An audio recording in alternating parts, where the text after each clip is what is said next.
Very happy today to catch up with Grace Hattrup, who has been involved with Bainbridge Arts and Crafts for many years, uh, starting out as a volunteer, showing in the annual student shows every May, ultimately earning a scholarship to Emily Carr University, where she's been in school the last couple of years.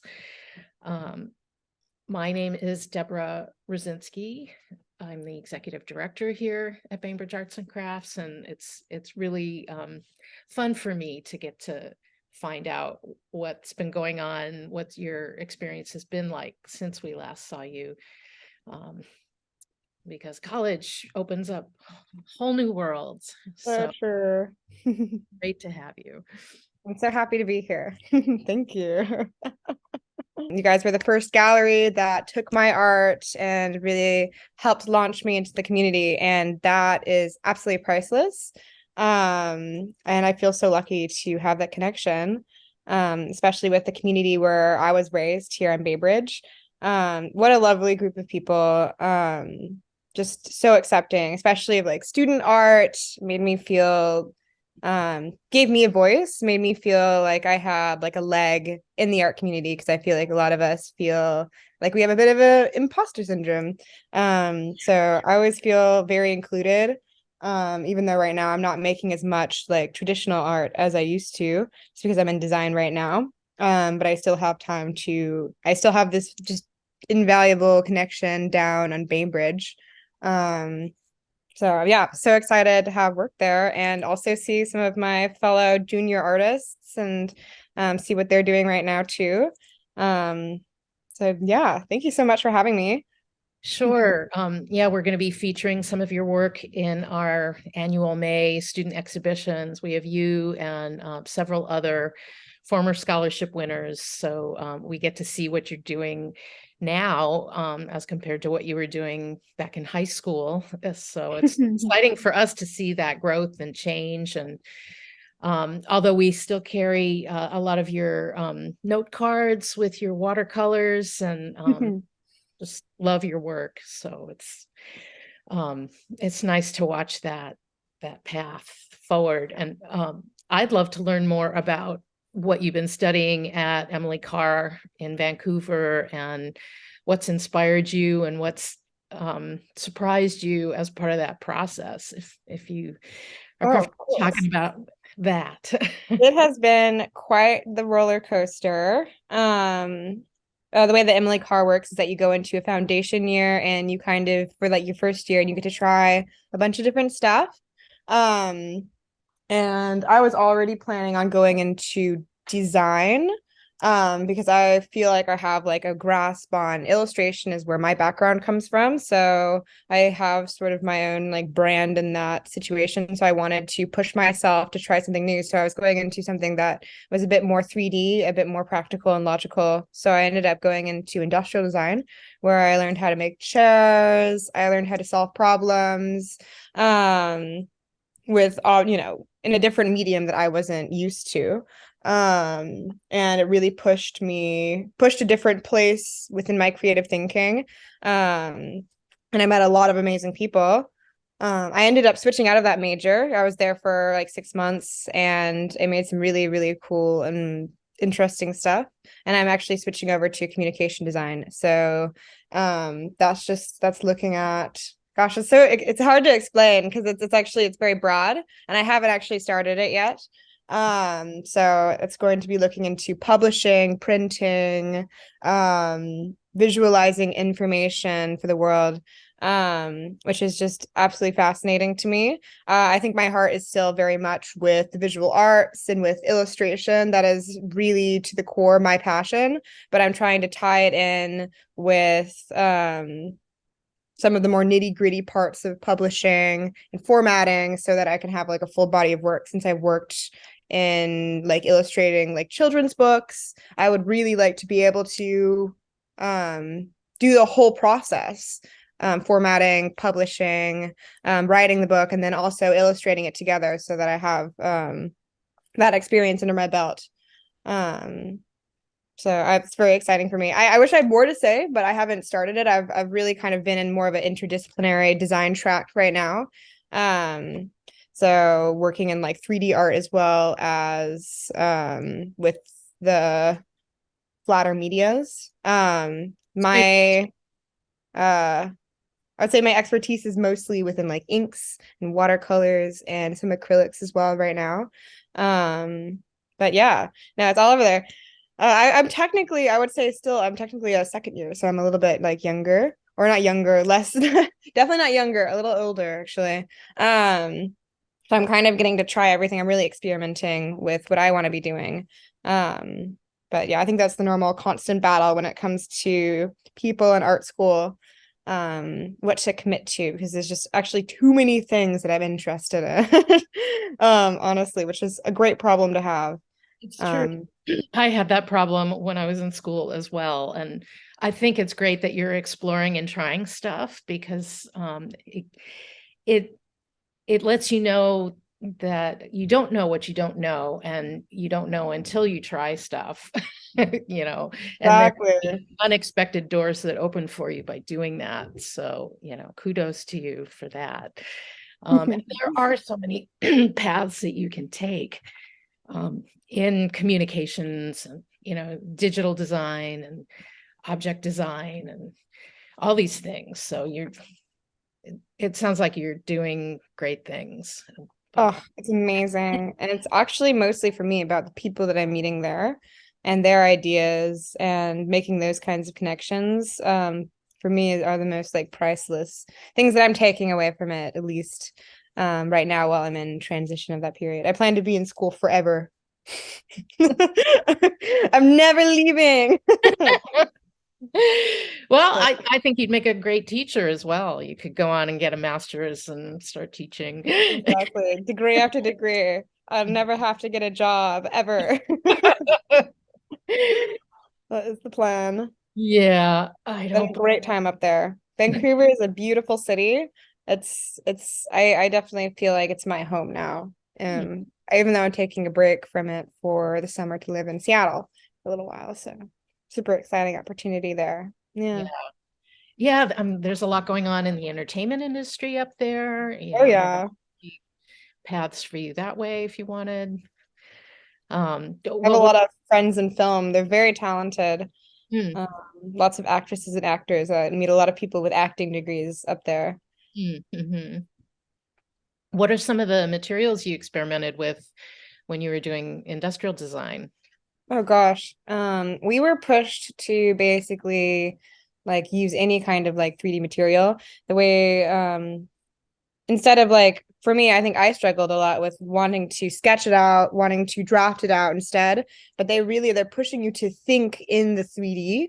So when you're instead of sketching something on like a piece of paper, you're problem solving with your hands. You're going straight into the prototyping stages of like any project. You're making like models, you're using foam core, you're using wood models, you're using clay, and you can have like thousands of different iterations of like the same design.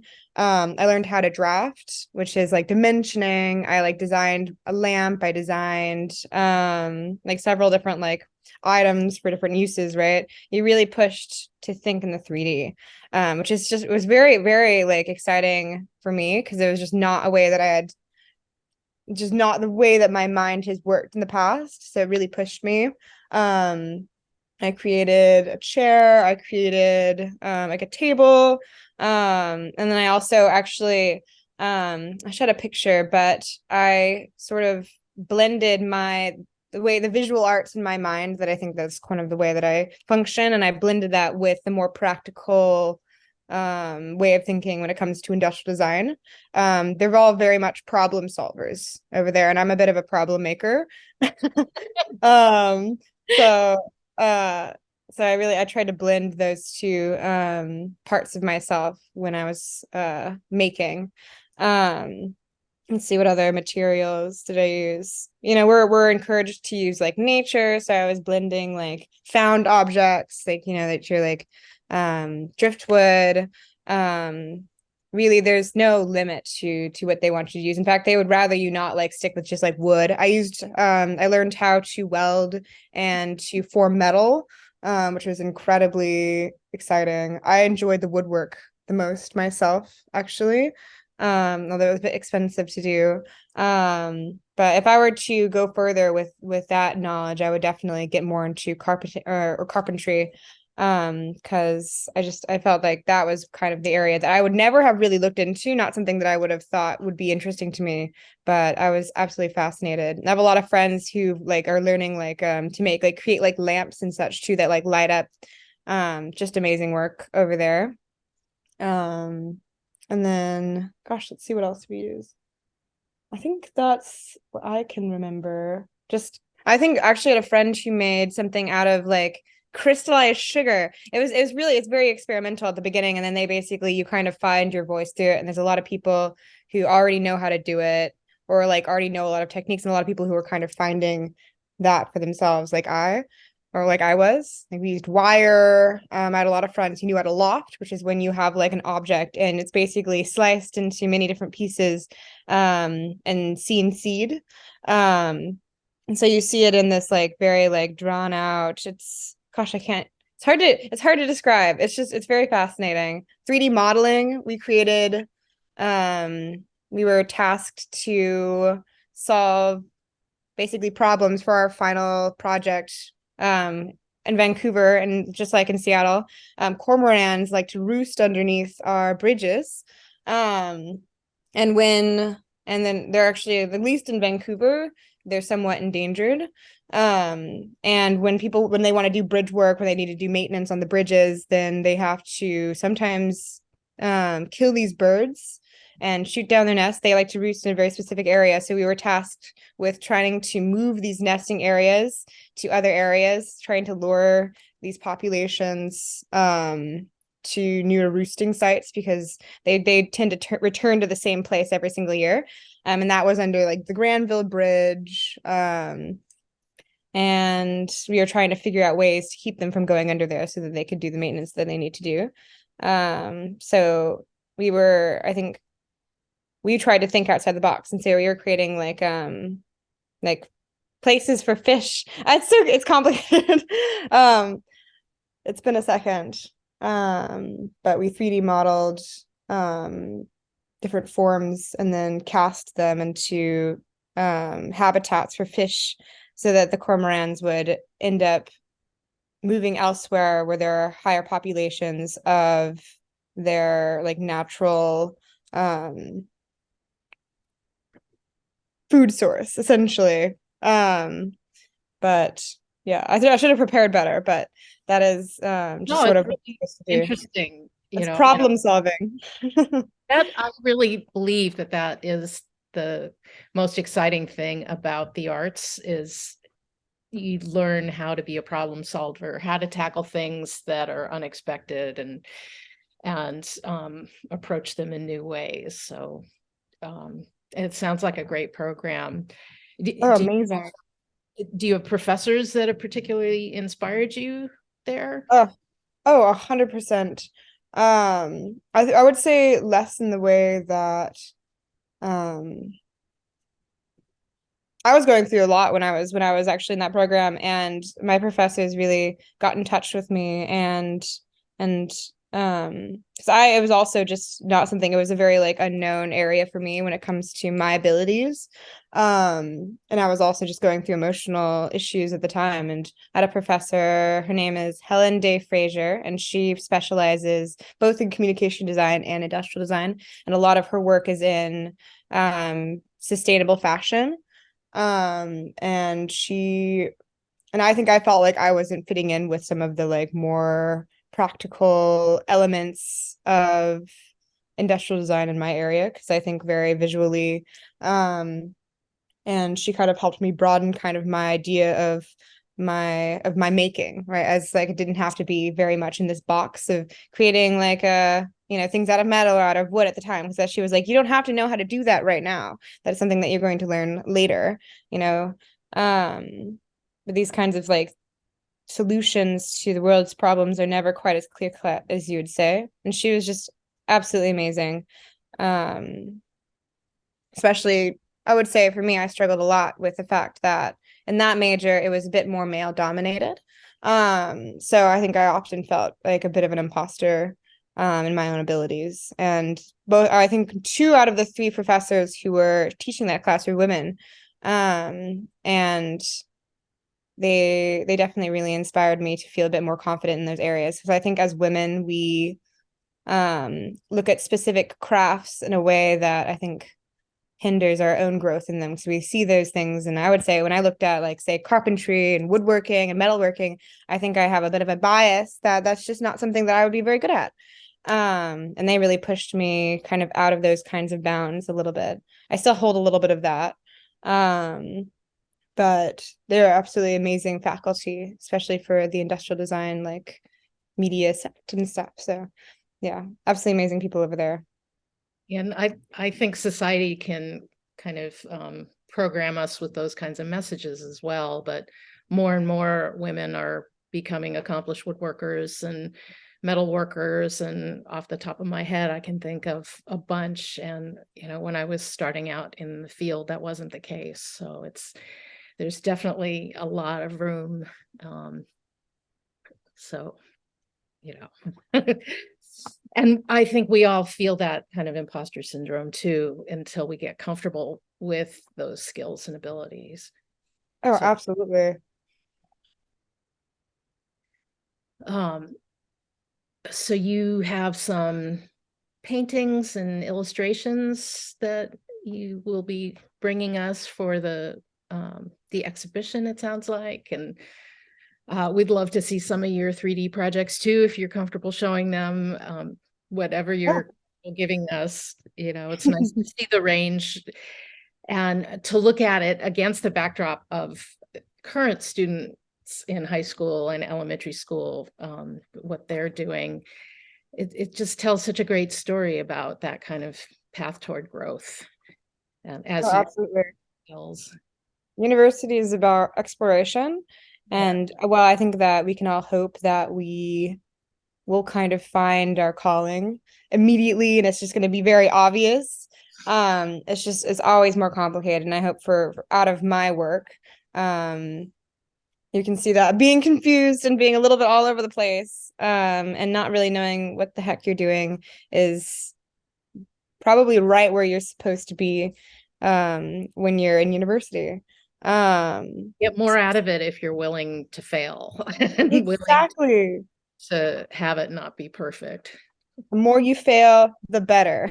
Yeah. Because It that's took how you me a long grow. time to learn that and to get comfortable with it, because we all want to, put on this successful veneer, to present ourselves to the world with. And it's okay to mess up. You learn, you try something else, and you find your niche through that. Exactly. Well, I'm still in the process. So it's I feel like it's an ongoing project, or our lives or like interests are always going to be an ongoing project throughout our lives. I don't think that ever stops being the case. So, Yeah, that's certainly true for me. It doesn't stop. yes. That's what's exciting, if you are always curious, you're always trying something new, you're always discovering. I think it's what makes artists kind of related to scientists. It's a research process that we go through to come up with something that maybe wasn't there before. And I just love that about the arts. Oh, absolutely. I couldn't be anywhere else, that's for sure. Well, it's really great to catch up with you. I'm so glad you're doing so well. And by no means do I want to rush you in thinking that you'd already graduated. Oh, I can't tell if I wish I had already graduated or not. I don't know. I feel lucky that I can continue to be in school because I'm going to be in for an extra year. Um, which is like both like hard for me, but also very exciting. So it just means a lot newer people, just change. So I'm mostly excited about that. Please join us between May 5th and May 28th to see annual student exhibitions, as well as our second annual mail art exhibition here at Bainbridge Arts and Crafts.